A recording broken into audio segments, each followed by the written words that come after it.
এই ভিডিওতে ছোট্ট একটি ইনফরমেশন দেওয়ার চেষ্টা করব। যারা নিট পরীক্ষা অলরেডি দিয়েছেন আর নিট পরীক্ষাটা অলরেডি বাতিল হয়েছে, তো সেই নিট পরীক্ষাটা আপনারা কবে থেকে আবারও দিতে পারবেন সেই নিয়ে একটি ভিডিও আমি আপনাদেরকে তৈরি করে এই ভিডিওর দ্বারা আপনাদেরকে জানানোর জন্য আমি প্রস্তুতি চালাচ্ছি। তো এখানে দেখতেই পাচ্ছেন আবারও নিট পরীক্ষাটা আপনারা দিতে পারবেন, সেই টাইমটাও এখানে এসে গেছে। এখানে দেখতে পাচ্ছেন 21 জুনে আপনারা রিপিট সেই নিট পরীক্ষাটা আবারও দিতে পারবেন। তো আপনার সেই নিট পরীক্ষাটার সময়সীমা হবে, এখানে দেখতে পাচ্ছেন 2টির থেকে 5:15 পর্যন্ত সেই নিট পরীক্ষাটা এক্সাম হবে।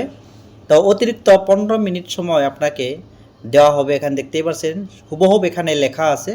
তো এখানে 14 জুনের ভিতরে আপনার সে নিট পরীক্ষার জন্য যে অ্যাডমিট কার্ড বাইর হবে, সেই অ্যাডমিট কার্ডটা 14 জুনের ভিতরে আবারও বাইর করে সেই অ্যাডমিট কার্ডটা বাইর করে আপনারা আবারও নিট পরীক্ষার জন্য প্রিপেয়ার হতে পারেন। তো ছোট্ট একটি ইনফরমেশনগুলো আপনারা যদি ভালো লাগে তো অবশ্যই এই ভিডিওটা লাইক করে চ্যানেলটি সাবস্ক্রাইব করে পাশে থাকবেন। ধন্যবাদ।